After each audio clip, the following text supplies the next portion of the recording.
Kemenkes sampaikan kabar terbaru soal varian XE, apakah sudah masuk ke Indonesia? Dilansir dari bisnis.com, pemerintah melalui Kementerian Kesehatan memastikan varian baru COVID-19, yaitu Omicron XE belum ditemukan di Indonesia. Meskipun demikian, juru bicara pemerintah untuk penanganan COVID-19, Profesor Wiku Adhisa Smito, menyatakan pemerintah harus memantau dan mengedepankan prinsip kehati-hatian untuk mengantisipasi masuknya varian baru COVID-19. Pemerintah juga mengedepankan prinsip kehati-hatian dalam berbagai penyesuaian kebijakan, terutama terkait kebijakan kedatangan internasional, kata Wiku dalam virtual media briefing Selasa 12 April 2022 yang disiarkan kanal YouTube Sekretariat Presiden. Di samping itu, merujuk data GISAID per 11 April 2022, selama 4 minggu terakhir telah dilaporkan lebih dari 135.000 urutan Omicron, yang mana ini mendominasi 99,5% sampel sekuens Indonesia. Omicron BA2 merupakan salah satu subvarian yang terdeteksi, tapi proporsi sekuensinya masih cukup rendah.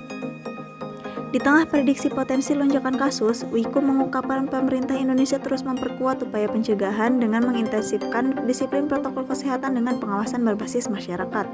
Selain itu, pemerintah juga menyesuaikan kebijakan mobilitas merujuk kondisi COVID-19 terkini, serta meningkatkan cakupan vaksinasi.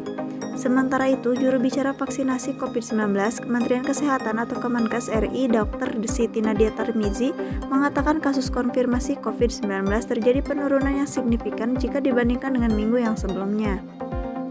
Hal ini menunjukkan bahwa sistem ketahanan kesehatan Indonesia selama pandemi ini berjalan dengan baik, kata Nadia pada konferensi pers secara virtual di Jakarta, Selasa 12 April 2022. Kasus konfirmasi dilaporkan sebanyak 2.930, ada peningkatan kalau dibandingkan dengan beberapa hari sebelumnya.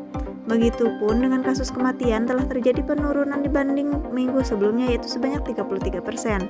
Sementara angka positivity rate setiap minggu udah pada 4,6%, sedangkan angka positif harian dilaporkan 3%. Angka ini sudah di bawah daripada angka WHO, yaitu 5%. Untuk tingkat perawatan rumah sakit, Nadia menyebut keterisian perawatan rumah sakit dan isolasi pada angka 6,67%. Secara total, kasus konfirmasi nasional terjadi penurunan.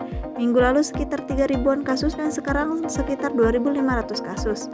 Tetapi kita tetap harus waspada karena dalam beberapa hari ini terjadi peningkatan proporsi kasus baru di Jawa dan Bali, ungkapnya. Sekian dulu ya. Tunggu kabar-kabar berita terupdate hanya di Berajal Ilmu.